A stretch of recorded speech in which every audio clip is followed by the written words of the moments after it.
In the last lecture, we learned about static and dynamic websites and how they are different from each other. So, about the static website, we learned that static websites are the simplest form of web application which does not have any database or server-side code associated with it. And it involves just static files like HTML, CSS, and JavaScript, and also website images. So the server serves these static files to the client, and these files, that means the HTML, CSS, and JavaScript files, they're executed on the client's machine by the browser. Then we also learned about dynamic website. So dynamic websites are also called as web applications.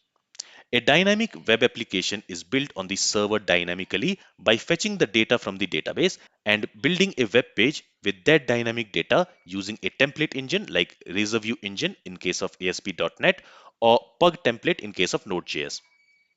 Since the web page is built on the server, this type of web application is also called as server-side rendered application. In the last lecture, we also learned that traditionally static and dynamic websites were the only two type of websites, but in recent years, because of how powerful the browsers have become on the client side, we see more and more websites that are basically built using web APIs. So in this lecture, let's try to learn about API powered web application and what advantage do we get from an API powered web application.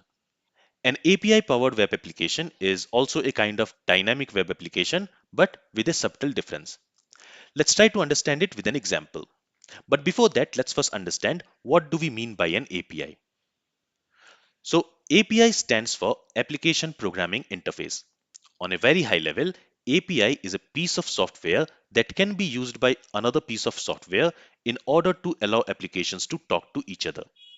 In simple words, an API allows two or more softwares to talk to each other.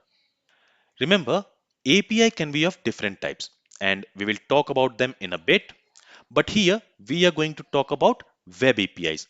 And in this course, we are going to build a web API using very popular architecture called as REST API. So let's understand what do we mean by a web API and how it works. So just like a static and dynamic websites, to use a web application, we need a client, and to host and execute a web API application, we need a server. So on the server, we host our web API application, and this web API application also will have a database to store data. And the web API application is connected to that database. Also, the web API code will be executed on the server. So in that sense, a web API application is a dynamic web application, and since it is executed on the server, we need a backend stack to develop and run a web API application on the server. So a web API development is also backend development and it runs on the server. Now, the big difference between a web API and a dynamic web application is that with web API, we only send data in the response to the client, mostly in the JSON data format. A web API does not send any HTML, CSS, or JavaScript in the response to the client. Now you might ask, if web API only sends JSON data to the client, then how the web pages are created? For that, we can use front-end technologies like Angular, React, Vue, etc. Or we can also use the core web technologies like HTML, CSS, and JavaScript to build the application. So let's say we have created a web application using Angular. This Angular application can be hosted on the same server where the web API application is hosted, or it can also be present on a different server. But in order to show the website to the user, the browser is going to make a request to this Angular application. So here I'm taking an example of Angular application, but it can also be a React application, a Vue application, or a simple HTML application. Okay, so the browser is making a request to get the web pages from this Angular application. And the files for this Angular application, like the JavaScript file, HTML file, and CSS file, along with images, will be sent back to the client in the response. And these files will be executed by the browser, and it is going to render the web page which we have created using Angular. Now, this Angular application can make requests to the web API to fetch related data. So for example, let's say in this web page, I want to show a product list. For that, this client is going to make a request to the web API. And Web API is going to send the products data in the JSON format to the client. And now this products data will be rendered by the Angular application in the web page. Okay, so remember here the page is created on the client. The Angular application was executed on the client. It fetched the required data from the web API, and using that data, it built a web page to display a list of products to the user. So the building of the web page is happening on the client with the help of a framework like Angular plus the data which was received from the web API. So when building a web API powered website, there are always two steps involved: building an API and consuming that API on the client side. In the first step, we create an API on the server, which is executed on the server, and any data we need from this API, it will fetch it from the database and send it to the client. Now, on the client side, the data is assembled and used in a web page using some sort of template. These templates are generally built using some sort of front-end framework or library like Angular, React, or Vue. So just now we saw an example with Angular application. So just like we saw, you get your front-end application from a server. As we learned in the last lecture, the front-end application is also hosted on a server. So first, the browser makes a request to download the HTML, CSS, and JavaScript file for this front-end application. Then, whenever required, this front-end application can request data from the web API and use it in its template and then display the data to the user in a well-designed UI. So you see, when building an API-powered website, the building phase of the web page using the data fetched from the backend application has moved from server to client side. And that's why this type of application is also called as client-side rendered. So we can say that API-powered websites are client-side rendered because the web page is created with the data fetched from a web API on the client. So the content of the web page is built on the client and not on the server. The server simply sends the data which the application needs in JSON format. And using that data, the web page is built on the client. And hence, these are called as client-side rendered website. Now, the main advantage of using a web API powered website is that it can not only be consumed by the browser, but also by the other clients like mobile apps, desktop apps, etc. So when we build a web API which can send data to the client in JSON format, we can create different types of application in the front end for browsers, iOS apps, Android apps, desktop apps, etc. And each of these applications can consume data from the same web API application. So the data source for each of these applications is going to be same. And using the respective framework or library, we can create front-end apps for different platform and use and display the same data for different clients. So for example, let's say we want to show a list of products which we are selling from our e-commerce application in different types of apps like Android app, web app, and iOS app, etc. In this case, from the client application, we can make a request to the same API endpoint and show the products in different types of apps. So we can consume exact same data in different types of apps.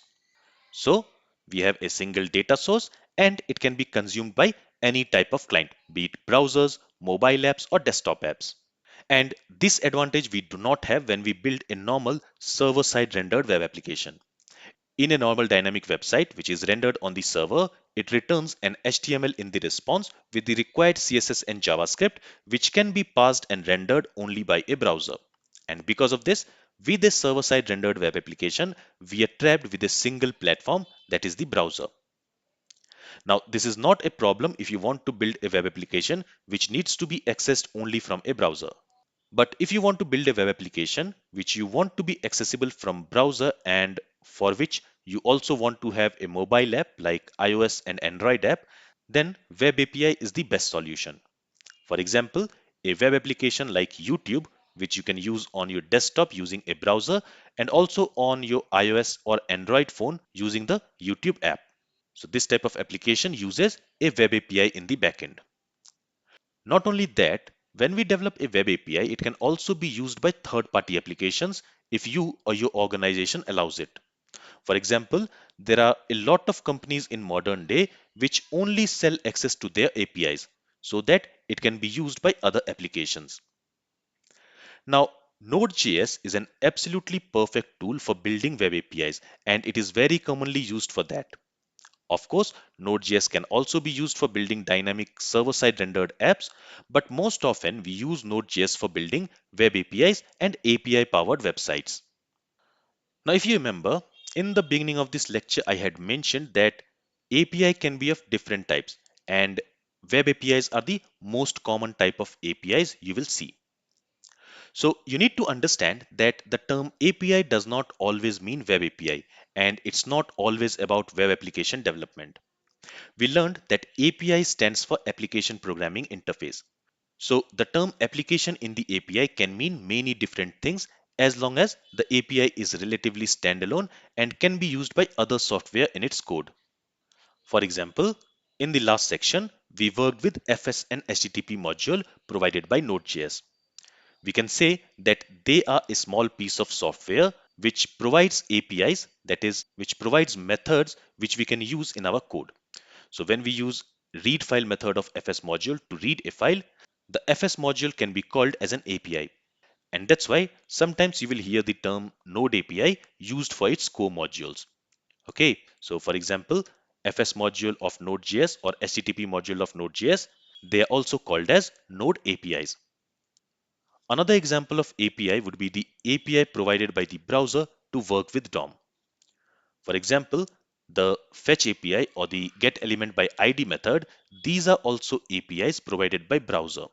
So when we use these methods in our JavaScript code, these methods are not part of JavaScript language. Instead, we use DOM APIs which the browser exposes to us, and we can use them in our JavaScript code. So these methods which the browsers provide, they are also called as APIs. We usually call them as DOM APIs. And in the same way, when we create a class in any programming language, and in that class we define properties and methods, in order to access these properties and methods, we create an instance of that class. And when we create an instance of that class, on that instance, we can access the properties and methods of that class. So these methods which we define for a class, that can also be considered as an API. So keep in mind, API does not always mean web API. It can mean many different things as long as it can be used in another piece of software. In this course, we are going to create and use a web API while learning Node.js, and we will consume it in both a server-side rendered application and also in a client-side rendered application. This is all from this lecture. If you have any questions from this lecture, then feel free to ask it. Thank you for listening and have a great day.